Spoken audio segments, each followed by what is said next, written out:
ठीक है बेटा, we'll start with plant physiology. Can you mute yourself? जो एकता एंड शिवी, बेटा जब कुछ पूछना है तो ऑन कर लेना, अदरवाइज अपने को म्यूट कर लो. Shivi please mute yourself and you can switch on your cameras if you wish. Now I'm going to share my screen. थोड़ा सा syllabus discuss कर लेते हैं, and after discussion of the syllabus we will start with the first topic. Are you able to see my screen now?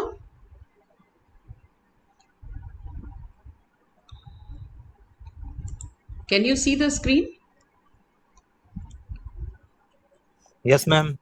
Okay. Yes, ma'am. So this is your syllabus for plant physiology, and in this, as you can see, there are multiple topics.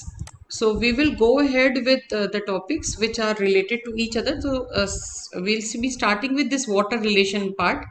तो water relation में properties of water, properties of solution, cell water potential, soil, plant, atmosphere, continuum, ये करेंगे हम. और इसके साथ we will continue this topic with transport process, because when we talk about water and when we talk about soil, plant, atmosphere, continuum, we basically are dealing with transport processes. So transport processes in plants, इनमें active and passive transport systems, ion channels, driving forces and flow, ये सारा. और इसके साथ ही हम लोग करेंगे mineral nutrition. So before beginning with other topics, we'll be doing these topics only to start with. तो हम लोग आज पहली क्लास शुरू करते हैं. ठीक है, तो इसमें मैं तुम सभी को बेटा सजेस्ट करूंगी कि आप सभी लोग एनसीईआरटी की किताबें अपनी अच्छी तरीके से +2 की पढ़ते रहिए, because this is continuation of those NCERT books only. So I am sharing my screen. I hope it is visible to all of you. Can you see बेटा? Can you see the screen? बच्चों, can you see the screen?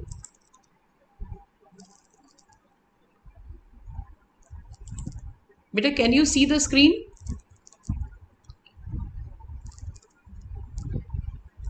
Ekta, can you see the screen? Okay, so we'll be starting with water relations. Yes, ma'am. Okay, water relations, properties of water, properties of solutions, cell water potential, soil, plant atmosphere continuum. Now in this, the B diagram, if you see, all of you know when we talk about this, अब तुम लोग को दिख रहा है? Can you see the screen now? Yes, ma'am. Yes. दिख रहा है? अच्छे से दिख रहा है? ठीक है. Yes, So ma'am. now if you see this, Yes. this B diagram, this is water in the soil.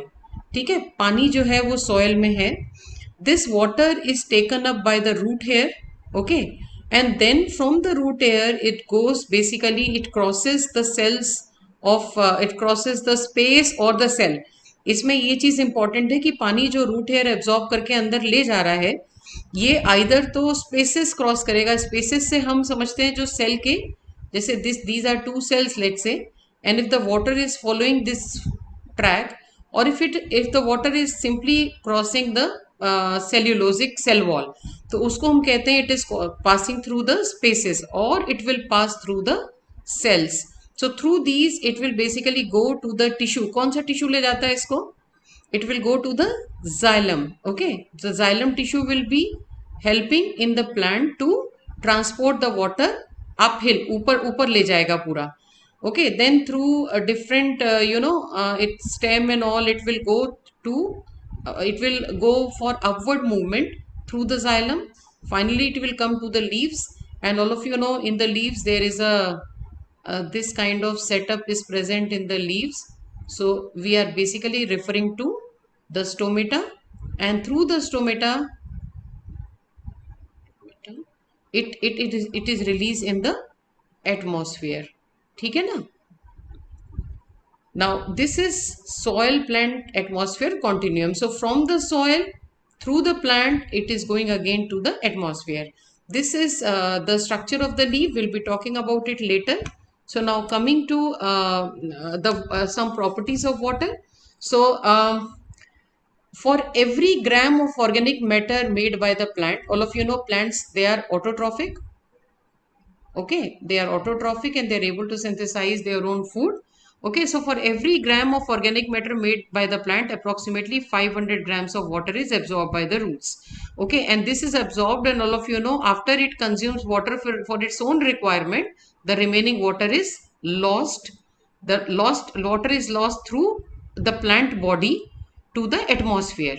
Okay, and all of you know, if there are slight imbalances in this flow of water, it can cause water deficits and can cause severe malfunctionings of many cellular process. And just because the plant is growing in different environmental conditions, okay, you have seen plants, they grow, you might have heard desert plants, okay, you might have heard all the flowering plants which are near and around us. These are angiospermic family sperms, okay, angiosperms.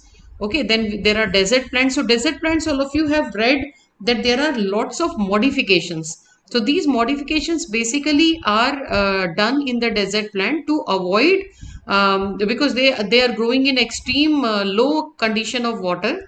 So to avoid water loss from their body, they undergo lot of modification. And if the modifications will not occur, it will lead to severe malfunctioning of many cellular processes. Okay, so every plant, it must delicately balance its uptake and loss of water, और balancing is a serious challenge for land plants. और तुम्हें मालूम है कि जब photosynthesis का process होता है, फोटोसिंथेसिस में क्या होता है, फोटोसिंथेसिस में there are multiple processes occurring. The main process is in the presence of sunlight, plant uses carbon dioxide and water by the chlorophyll in the presence of sunlight to convert it into glucose plus oxygen, right?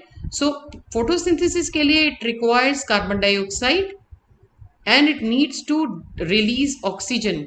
ठीक है, तो ये कैसे provide करता है plant को, किस तरह से ये ओपन और क्लोज होता है कि कार्बन डाइऑक्साइड वो ले सके और ऑक्सीजन रिलीज कर सके. और उसके साथ साथ अपने को क्योंकि धूप की इंटेंसिटी बहुत हाई है, अपने को वाटर लॉस और थ्रेट से भी बचा सके. So all these processes they are occurring in the plant. And simultaneously, if you see again this first diagram, if you see this diagram, can you see here, you can see water is coming out, carbon dioxide is taken in, oxygen is being released. So all these processes which are occurring here, they are driving force of each and everything which are occurring in the plant. So water is getting released, carbon dioxide is getting in, and oxygen is going out. So you can see this is the leaf, lower epidermis, and this is basically the stomatal cell. These are guard cells, if you can see, these are guard cells. So water is moving out, carbon dioxide is moving in, and oxygen is released out. Okay, so now talking about the functions of different parts of the plant as well as the properties of water. Cell walls, they are permeable. Okay, you need to remember that cell walls are permeable. Permeable means they are free, primary cell wall especially, they can freely absorb water and solute. ये permeable होती हैं, इनमें से water और solute easily move in and out कर सकता है. Okay, और इसके वजह से इनके अंदर बहुत स्ट्रॉन्ग हाइड्रोस्टैटिक प्रेशर डेवलप हो जाता है, जिसको हम टर्गर प्रेशर कहते हैं. और इस प्रेशर के वजह से बेसिकली इनका अपना शेप भी होता है, और इस शेप के अलावा इसी प्रेशर के वजह से ये टर्गर प्रेशर जो है, सेल एनलार्जमेंट, गैस एक्सचेंज, ये सारा चीज भी रेगुलेट करता है. So turgor pressure is essential for many physiological processes including cell enlargement, gas exchange, transport in the phloem, and various transport processes across membrane. So this is very important, and turgor pressure also contributes to the rigidity and mechanical stability of non-lignified plant tissue. ये तो तुम्हें मालूम ही है कि अंदर water का वजह से जो प्रेशर होता है वो इसको प्लांट को रिजिडिटी भी प्रोवाइड करता है. they have water as very important component, and each plant cell it contains large water filled vacuole. आपको पता है प्लांट सेल के अंदर जो है ये वैक्यूल रहती है, और वैक्यूल भी प्लांट के सेल को एक शेप और टेंसाइल स्ट्रेंथ देती है. साइटोप्लाज्म सिर्फ 5 से 10% सोल वॉल्यूम का होता है, रिमेनिंग पूरा का पूरा वैक्यूल से प्लांट सेल बना रहता है. And water typically consists 80 to 95% of the mass of growing plant tissue. और ज़्यादातर वेजिटेबल्स में उनमें भी बहुत ज़्यादा परसेंटेज पानी का रहता है. Would which is compose mostly of dead cells has lower water content. while sapwood, which function in the transport in xylem, contains 35 to 75 water, and heartwood has a slightly lower water content. ठीक है, seed में water content कम होता है, seed has very low water content, and ये seed को इसलिए driest of the plant tissue भी कहा जाता है, it is the driest of the plant tissue. लेकिन जर्मिनेशन के पहले तुम्हें पता है सीड में इम्बाइबिशन होता है, और इम्बाइबिशन के बाद सीड में भी water content is almost 85 to 95%. So water is the most abundant and arguably best solvent known. Okay और वाटर जो है उसकी इतनी सारी प्रॉपर्टीज हैं जिसके वजह से वो हर एक चीज को जो हमारी फिजियोलॉजिकल स्ट्रक्चर्स होती हैं उनको इन्फ्लुएंस कर सकता है, like proteins, nucleic acid, polysaccharides and other cell components. Now water forms the environment in which most of the biochemical reactions of the cell occurs, and it directly participates in many essential chemical reactions. Plants, they continuously absorb and lose water. Absorption is occurring through roots. So here is the plant, so absorption part will be occurring through the root, and release of the water or loss of water will be occurring through leaves, and the process is transpiration. Okay, and we have discussed that during this process only, when the water is lost, if you can recall the channels that we just discussed, इसमें हम लोगों ने discuss किया था, water is lost, CO2 goes in and oxygen goes out. तो ये वाले process एकदम पैरेलली चलेंगे। So water is going out, and with water what happens, CO2 goes in and O2 comes out. So most of the water lost by plant evaporates from the leaf, as CO2 is needed for photosynthesis is absorbed from the atmosphere. On a warm dry sunny day, leaf will exchange up to 100% of its water in a single hour, और उसके साथ ही water का loss भी होता है through transpiration. Okay, सो transpiration के through एक और बहुत इंपॉर्टेंट फिनोमिनन होता है, जब लीफ वाटर का लॉस करता है तो तुम्हें मालूम है कि वाटर का लॉस जो है वो it occurs during the day time. Okay, in the day time the temperature is very high, there is very high temperature, and because of this high temperature plant also is prone for some of the problems due to this high temperature. So when it loses water through transpiration, it is an important means of dissipating the heat input from sunlight. तो उसी के through plant थोड़ा सा ठंडा भी रहता है, it gets colder when the water is lost. Okay,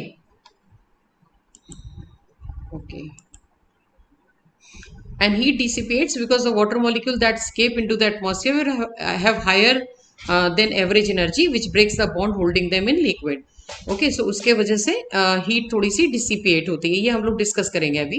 when these molecules escape, they leave behind a mass of molecule with lower than average energy and thus a cooler body of water. For a typical leaf, nearly half of the net heat from sunlight is dissipated by transpiration. Now coming to the structure and properties of water, water is one of the most important constituent of life, और basically water का formula हम लिखते हैं H2O. So there is one molecule of oxygen which interacts with two molecule of hydrogen. बेटा, do you require energy input of required होती है ma'am. energy required होती है, तो that means the extra energy which plant is taking up by the sunlight, that energy it is using to convert the liquid water into gaseous state. ठीक है, and in the process you can see the heat dissipate because the water molecules that escape into the atmosphere have higher average energy, which breaks the bond holding them in liquid. ठीक है ना, when these molecules escape, they leave behind a mass of molecule with lower than average energy and thus a cooler body of water. तो ये थोड़ी सी plant को ठंडक भी देती है, और ये पूरा का पूरा काम ड्यूरिंग ट्रांसपिरेशन होता है। Now coming to the structure and properties of the water. Okay, water सबसे इंपॉर्टेंट कंपोनेंट है, हमें मालूम है हर एक सेल और हर एक लिविंग बॉडी में water is constituting nearly 90% of the total mass. Okay, so water is hydride of oxygen, इसमें दो मॉलिक्यूल हाइड्रोजन के हैं और एक मॉलिक्यूल ऑक्सीजन का है। As you can see, you have one oxygen which is bound to two hydrogen, and the binding of oxygen and water, this hydrogen is occurring because of covalent bonds. ठीक है, इनके बीच में covalent bonds बना हुआ है। अब देखो क्या है कि oxygen, all of you know, is highly electronegative. Oxygen is electronegative, belongs to 6 group, ठीक है ना, एंड हाइड्रोजन इज इलेक्ट्रोपॉजिटिव। तो क्या होता है कि जब बॉन्ड बन रहा है तो जो ये इलेक्ट्रॉन शेयर कर रहे हैं हाइड्रोजन और oxygen, it tends to move towards oxygen because of its being more electronegative. Here also it tends to move towards oxygen as it is more electronegative, leaving a partial negative charge with oxygen, right? And then since it is attracted towards the oxygen, so slight positive charge this is developed on the hydrogen molecule. Can you see this? ठीक है बेटा. So oxygen being the electronegative, it pulls the electron pair towards itself, giving it a partial negative charge and leaving partial positive charge with hydrogen. Now oxygen also has lone pair of electron. Now lone pair of electron, it kind of attracts hydrogen again, giving it a bent structure. ठीक है. सो दो चीजें हैं इसमें, एक तो oxygen और hydrogen के बीच में बॉन्ड की शेयरिंग, इलेक्ट्रॉन्स की शेयरिंग हुई है, and after the sharing of electrons have occurred, oxygen being the electronegative element, it pulls the electron towards itself, leaving partial negative charge on oxygen and partial positive charge on hydrogen. Number one. Number two, water molecules, they have a bent geometry because the oxygen lone pair of electrons present in the oxygen, it attracts hydrogen towards itself. तो ये देखो इसका थोड़ा सा bent geometry बन गया है, ठीक है. और अब क्या है, क्योंकि ऑक्सीजन के ऊपर पार्शियल नेगेटिव चार्ज है, हाइड्रोजन के ऊपर पार्शियल पॉजिटिव चार्ज है, so nearby water molecules, okay, through this, okay, they tend to kind of make hydrogen bond. So this is hydrogen bond. They tend to make hydrogen bond between oxygen atom of one with hydrogen of the other molecule. इसकी वजह से क्या होता है, the water has because of this hydrogen bonding, water has many properties. Okay, so we have discussed that oxygen being more electronegative exerts a strong attractive pull on its electron. This unequal attraction results in small positive charge on two hydrogen molecule. This we have discussed. And small positive charge or partial negative charge on the oxygen molecule. So partial positive on hydrogen and partial negative on oxygen. Now lone pair of electrons in the oxygen result in bending of water molecule. ये भी हम लोगों ने discuss किया है अभी. It results in bending of water molecule.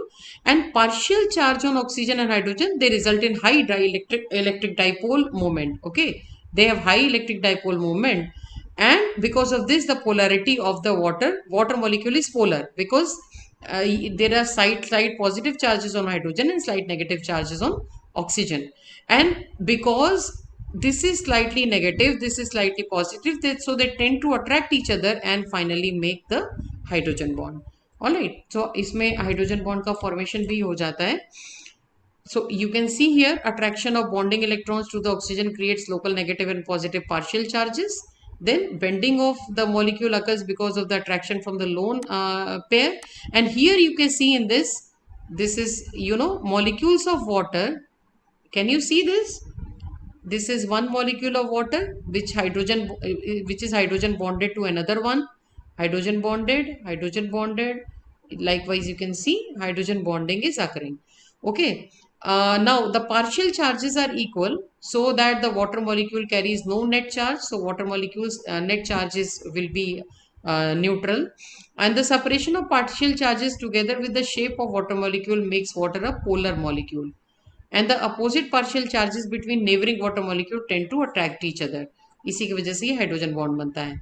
The weak electrostatic attraction between water molecules known as hydrogen bond is responsible for many of the unusual physical properties of water. And hydrogen bond, they can also form between water and other molecules that contain electronegative atom. So पानी के बीच में और कोई और molecule जिसमें electronegative atoms present हैं, जैसे oxygen या नाइट्रोजन, उसके साथ भी हाइड्रोजन बॉन्ड बन सकता है. ठीक है. और इसी के वजह से, because it can form hydrogen bond with many different kinds of molecules and all, because of that only water is referred to as universal solvent. It is referred to as universal solvent because of its property of binding with, interacting with many molecules. It can provide a wonderful medium for dissolving any kind of molecule. So in aqueous solution, hydrogen bonding between water molecules leads to local ordered cluster of water that, because of the continuous thermal agitation of the water molecule, continuously form, break up and reform. You can see बनते हैं, टूटते हैं, बनते हैं, टूटते हैं. ठीक है. Now polarity of water makes it an excellent solvent. ये जस्ट हम लोगों ने अभी डिस्कस किया है, इसको ही आगे बढ़ाते हैं. So polarity basically will make it an excellent solvent. So water is an excellent solvent. It can dissolve greater amount of wider variety of substances. उसके अलावा और कोई भी इतना नहीं डिसॉल्व कर सकता है. उसका साइज भी छोटा होता है, पोलर नेचर होता है. ठीक है. अब पोलर नेचर के वजह से, because of polar nature of water, it is a very good solvent for ionic substances. Okay. For molecules such as sugars and proteins that contain OH or NH2 groups.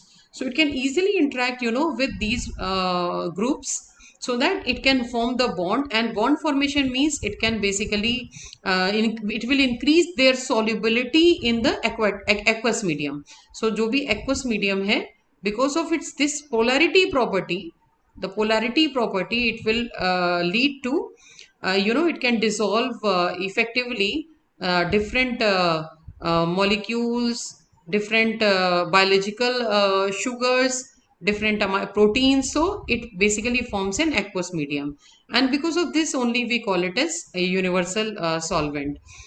Okay. Hydrogen bonding between water ions, water molecules and ions, and between water and solar solutes in solution effectively decreases the electrostatic attraction between the charged substances and thereby increases their solubility.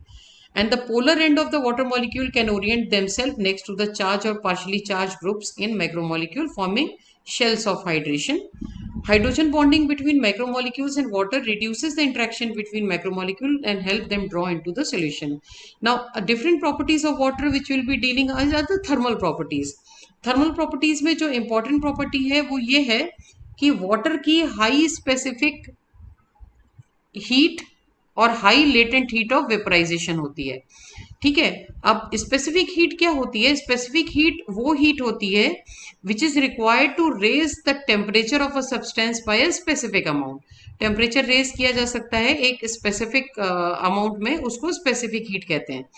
ठीक है. और जब पानी का temperature raise किया जाता है तो क्या होता है? पानी के मॉलिक्यूल्स का रैंडम मूवमेंट स्टार्ट रैपिड हो जाता है. They start vibrating and moving faster.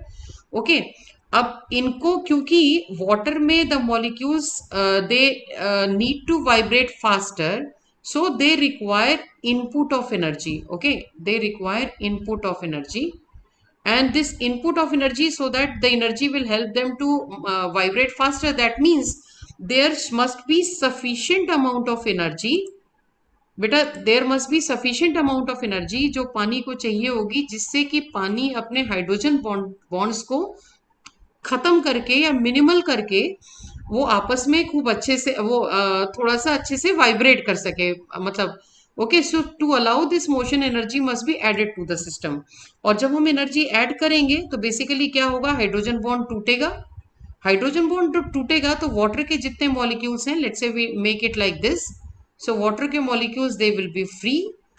Okay. And when they will be free, they will be able to vibrate faster. They will be able to vibrate faster at a greater amplitude. Okay. So water का hydrogen bond तोड़ने में जो energy लगता है, basically इसको large amount of energy चाहिए होता है जिससे कि उसका टेम्परेचर बढ़ाया जा सके. Okay.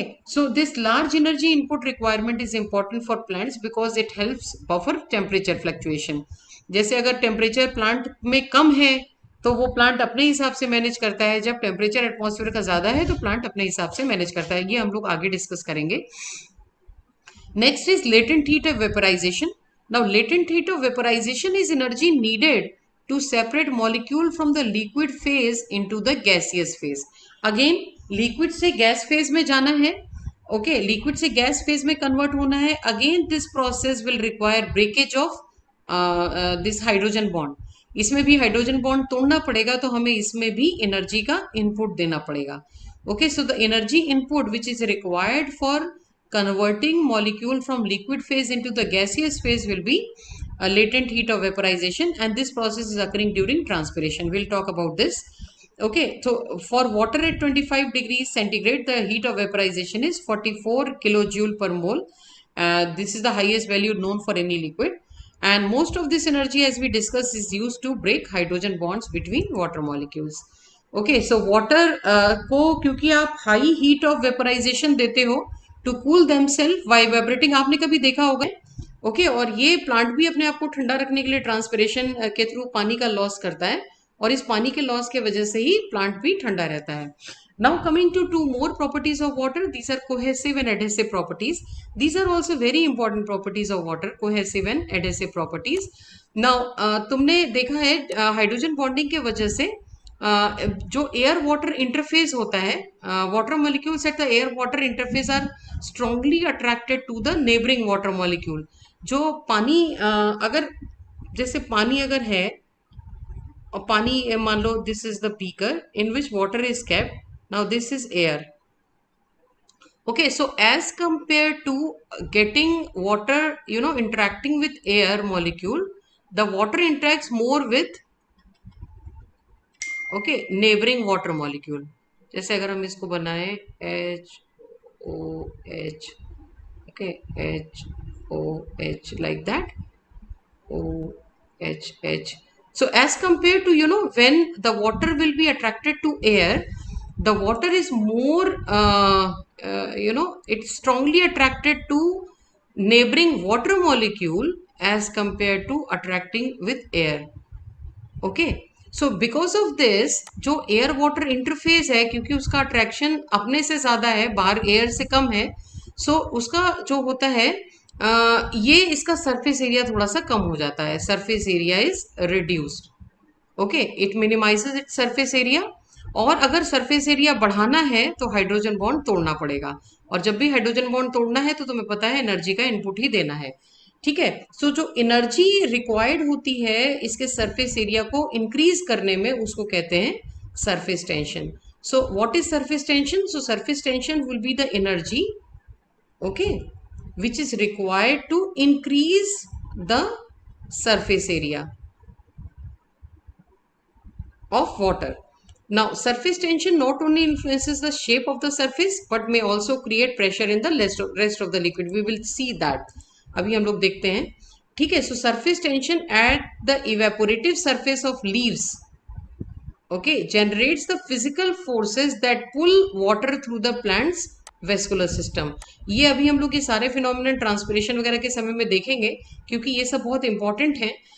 तो सरफेस टेंशन जो है वो लीफ की उसके सरफेस पे, लीफ के सरफेस पे जहाँ इवेपोरेशन हो रहा है, ये basically it generates kind of pull generate करती है प्लांट वेस्कुलर सिस्टम पे.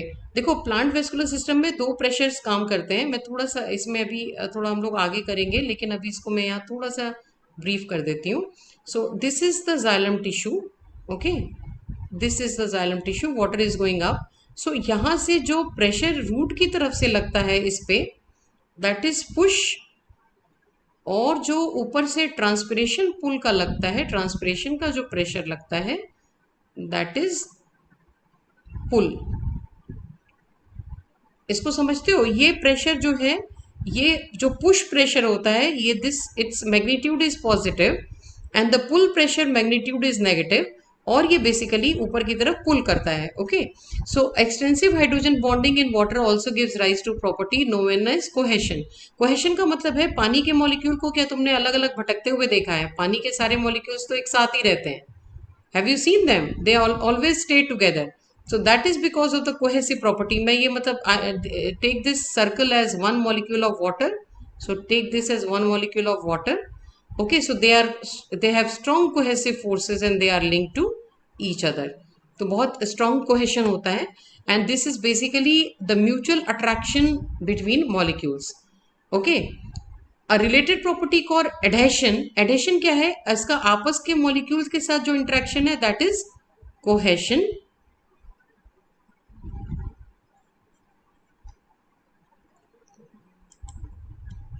Okay, and when it is attracted to, let's say किसी भी और सरफेस के साथ, जैसे this is a surface, whatever attraction it is feeling because of this surface, that is adhesion. Okay, तो कभी भी ग्लास कैपिलरी में अपवर्ड मूवमेंट पानी का किसके वजह से होता है? It is due to adhesion, the surface tension of the water. Okay, so अडहेशन, surface tension, cohesion, ये तीनों मिलके पानी के कैपिलरी राइज के लिए रिस्पॉन्सिबल होते हैं। कोहेशन की वजह से पानी की चेन टूटती नहीं है, एक कंटिन्यूअस चेन में चलता है। एडिशन की वजह से वो उसका जो भी ग्लास ट्यूब या ग्लास रॉड तुम लेते हो उसके साथ चढ़ता है। और सरफेस टेंशन में क्योंकि एयर के लिए उसका पुल का प्रेशर एयर के साथ इंटरेक्ट करने के लिए नेगेटिव प्रेशर इंसर्ट होता है, तो वो पुल का प्रेशर उसके ऊपर काम करता है। ठीक है, इसको हम वाटर की टेंसाइल स्ट्रेंथ हाई होती है, इसको we can also see with the help of this diagram. ये एक छोटा सा सिरिंज है। ठीक है, अब तुम सिरिंज को if you you know syringe से वाटर को तुम्हें खींचना है। If you need to suck water, you need to exert energy. Okay, and when you need to release water, then also you need to exert energy. Okay, cohesion gives water a very high tensile strength, defined as maximum force per unit area, that is that a continuous column of water can withstand before breaking. ठीक है, सो cohesive property इसमें क्या है? Exist for a water column to be pulled in a capillary tube. तो जब इसको तुम खींचोगे तो भी तुम्हें पुल लगाना पड़ेगा, और अगर तुम इसको रिलीज करोगे तो भी तुम्हें पुश लगाना पड़ेगा। तो पुश और पुल दो फोर्सेस इसमें काम करेंगे, one will be the push, other will be the pull. अगर इसी के बीच में गैस के पार्टिकल्स आ जाएं, okay, you have lot of gas particles in between, यहाँ पे बीच में गैस के पार्टिकल्स आ जाएं, तो तुम्हें रियलाइज होगा कि जो तुम्हारा पुल है that has become kind of it was, क्योंकि कोहेशन कम हो जाएगा। वाटर का अपना जो टेंसाइल स्ट्रेंथ है, the tensile strength of water, that will decrease. Okay, so tensile strength of the water will decrease, resulting in changes in the pressures which you exert through push or pull. So ये सारे उसमें changes आ जाएंगे। ठीक है, so water in small capillaries can resist tensions, ये tension resist कर सकता है, और तुम्हें टेंशन रेजिस्ट कर सकता है उसका तुम पुश और पुल के थ्रू देख ही सकते हो। अगर एयर बबल आ जाएगा तो टेंसाइल स्ट्रेंथ रिड्यूस हो जाएगी। अगर माइक्रोस्कोपिक बबल आ जाएगा तो तुम जब पुश पुल करोगे तो बबल का साइज बढ़ेगा प्लंजर के उसमें।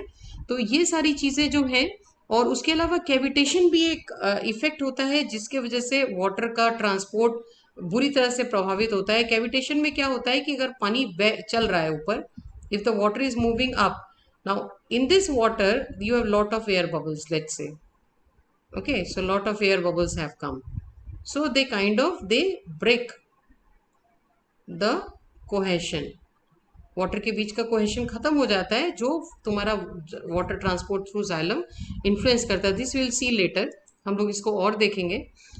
तो इसमें बेसिकली पानी की जो कुछ प्रॉपर्टीज हैं जैसे cohesion, surface tension, high specific heat, high heat of vaporisation, lower density of height, solubility, ये सब हाइड्रोजन बॉन्डिंग के वजह से हैं। तो वाटर जो है यूनिवर्सल सॉल्वेंट है, सेल के लिए इसका फंक्शन बहुत इंपॉर्टेंट है। अब now coming to the plant, they are immobile and autotrophic, and they have to depend on supply of water and minerals from the soil and carbon dioxide and light from the atmosphere. Transport तुम्हें पता ही है, pressure और concentration based है। और xylem और phloem, there are two tissues which are transport tissues in the plant. तो पानी basically xylem से ट्रांसपोर्ट होता है, और इनका ट्रांसपोर्ट दो तरीके का हो सकता है। It can be short distance transport and long distance transport. तो हम लोग बेसिकली उसमें और आगे चलते, ठीक है। Now we will basically talk about some of the parameters which will influence transport in water, और इनको डिस्कस करने के बाद पानी की और properties, water potential, solid potential discuss करके then we will move ahead. ठीक है, so now we will be starting with some basic concepts, ये तुमने पहले पढ़े भी होंगे। ठीक है, now all of you know that plant in plants, ma'am screen नहीं दिख रही है। स्क्रीन नहीं दिख रही,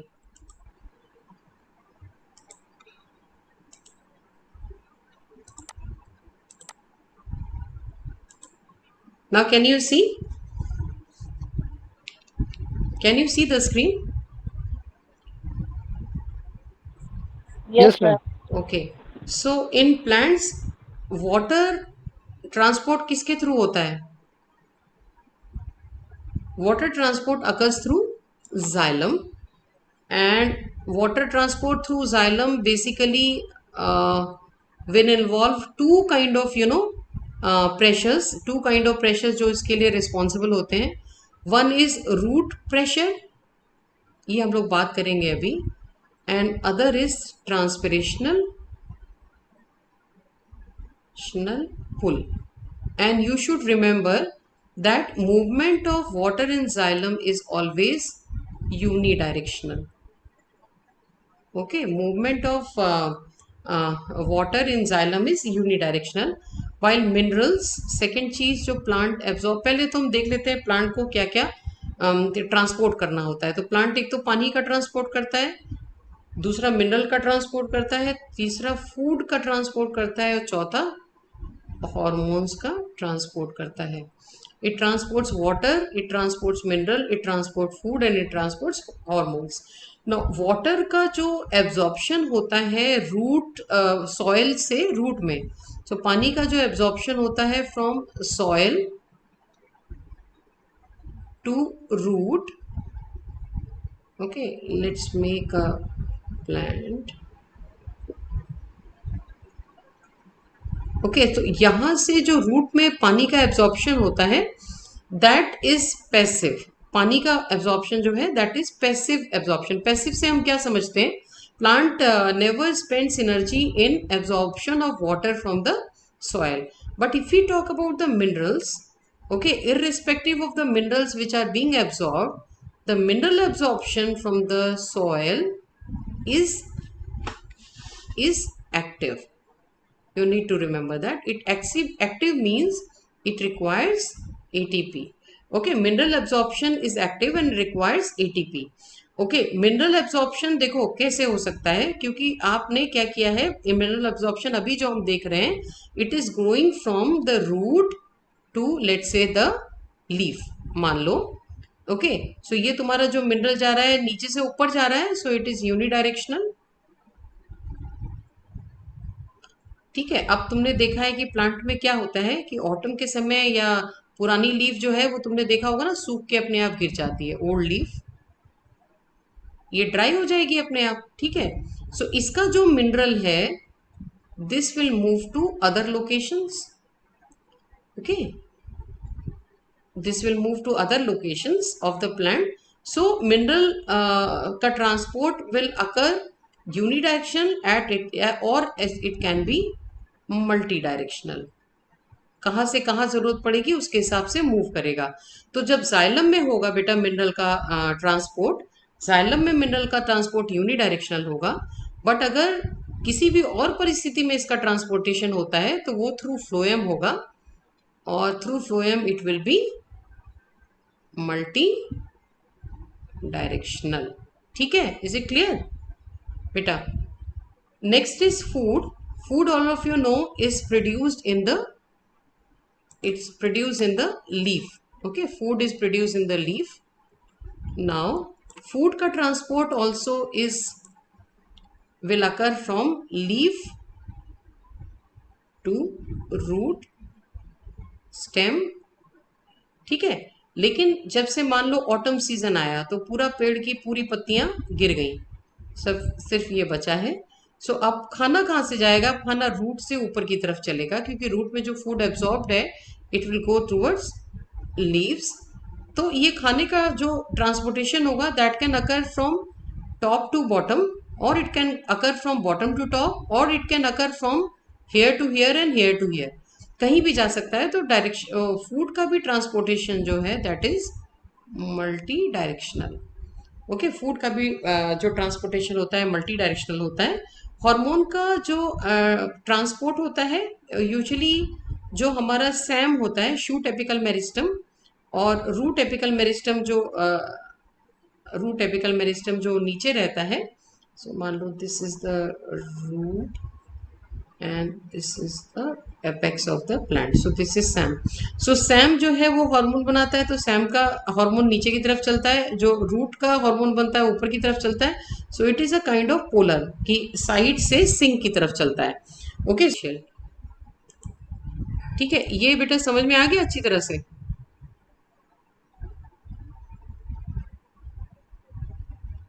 भाई ये समझ में आ गया बेटा? तुम लोग होगी चले गए? Yes, ma'am. Is it clear? Ma'am ठीक है, मैं पहले कंसेप्ट इधर समझा Ma'am. देती हूँ, yes then we ma'am. Will go to the slide show. यहाँ जहाँ जहाँ नहीं समझ में आए मुझे बता देना। नाउ वी हैव डिस्कस्ड कि वाटर पोटेंशियल क्या है। वाटर पोटेंशियल बेसिकली पानी के मॉलिक्यूल की रैंडम एनर्जी है, जिसको हम काइनेटिक एनर्जी बोल रहे हैं, ठीक है। और वाटर पोटेंशियल क्योंकि पानी के मॉलिक्यूल्स की एनर्जी है, तो मॉलिक्यूल जितना रैंडम मूवमेंट कर सकता है उतनी हाई वाटर पोटेंशियल होगी उसकी। जहाँ पे मॉलिक्यूल ज्यादा होंगे वाटर पोटेंशियल ज्यादा होगा, ठीक है।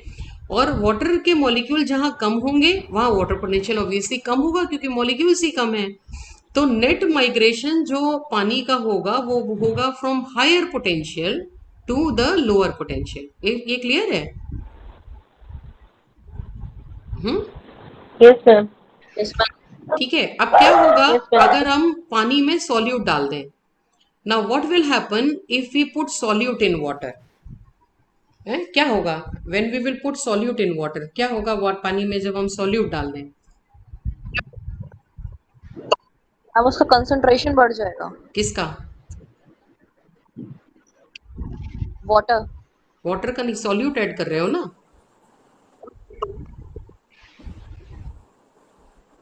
क्या भाई, तुम्हारे पास एक ग्लास में पानी है, तुम पानी के मॉलिक्यूल्स पहले फ्री थे, अब तुमने उसमें चीनी डाल दी या तुमने नमक डाल दिया, तो क्या होगा कि सॉल्यूट पानी के बीच बीच में जगह ले लेगा, ठीक है। सॉरी, सॉल्यूट जो है पानी के Yes, बीच ma'am. बीच में जगह ले लेगा। जब जगह ले लेगा तो जितने रैंडमनेस पानी में पहले थी उतनी रहेगी या उससे कम हो जाएगी? मैम कम हो जाएगी। कम हो जाएगी। कम हो जाएगी। ये क्लियर हो गया? क्योंकि जितना हम सॉल्यूट डालेंगे Yes, पानी ma'am. की रैंडमनेस उतनी कम हो जाएगी, ठीक है ना। Yes, ma'am. तो पानी की Yes, रैंडमनेस ma'am. कम हो जाएगी तो सॉल्यूट के एडिशन का इफेक्ट वाटर पोटेंशियल पे क्या पड़ेगा?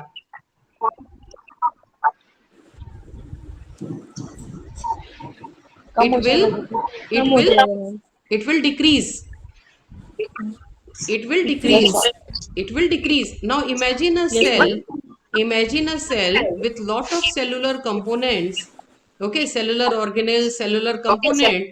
और अब तुम देखो, अब अभी हम क्योंकि वाटर पोटेंशियल डिस्कस करके ही हम सारे फिनोमिना डिस्कस करेंगे, जैसे तुम्हारा प्लाज्मोलाइसिस है, ऑस्मोसिस है, डिफ्यूजन है, फैसिलिटेटेड डिफ्यूजन है, यही डिस्कस करेंगे। अब तुम्हारे पास एक सेल है, उस सेल को तुमने प्योर वाटर में डाला है। तुम्हारा जो सेल है, सेल के अंदर क्या क्या है, सारे हैं आइटम, तुम्हारे ऑर्गेनल्स हैं, है ना, सारे सेलुलर कंपोनेंट्स हैं, उसको तुमने प्योर वाटर में डाला है। तो किसका वाटर पोटेंशियल ज्यादा होगा, सेल का या प्योर वाटर का?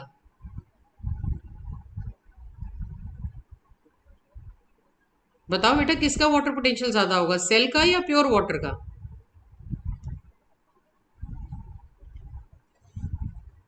मैम प्योर का कहां पर होगा, किधर से किस तरफ होगा? Higher potential to lower potential? Yes ma'am. Higher potential to yes ma'am. Lower potential, cell के अंदर एंटर करेंगे। है बेटा? लोअर पोटेंशियल। सेल का मैम पोटेंशियल वाटर के कम। मॉलिक्यूल सेल के अंदर एंटर करेंगे। हाँ नाजरीन बोलो। मैम वाटर के मॉलिक्यूल सेल्स के अंदर एंटर करेंगे। राइट, क्योंकि अब क्या है, now you have studied that water potential is basically the kinetic energy which is related to randomness of water molecule, right? The more is the kinetic energy, higher is the water potential, or higher are the number of water molecule, higher is the water potential. If you add the solute, the randomness of the water molecule, it will decrease, resulting in the decrease in water potential. So when you put a cell in the pure water, water potential of the cell will be lower as compared to the pure water which is outside the cell, ठीक है। So net migration of water will be from higher potential to lower potential. समझ रहे हो बेटा? ठीक है, फिर हम लोग नेक्स्ट, यस मैम। ठीक है, इज इट क्लियर? सो हम नेक्स्ट क्लास में इसको ही कंटिन्यू करेंगे। Will talk about water potential once again, will discuss about solute potential, the gravitational potential and the metric potential, effects of all these on different aspects of plant cycle, and then we will basically focus on solute potential and the water potential along with the pressure potential, ठीक है, जो तुम्हें basically तुम्हारा plant में ऊपर की तरफ पानी के फोर्स के पुल के लिए रिस्पॉन्सिबल होगा। ठीक है, which is this is very very important in every aspect of plant development, जिसमें ट्रांसपोर्टेशन में स्पेशली ये बहुत ही इंपॉर्टेंट है. सो तुम्हारी understanding for water potential, solid potential and pressure potential is particularly important when you read about the transportation mechanism. आज की class में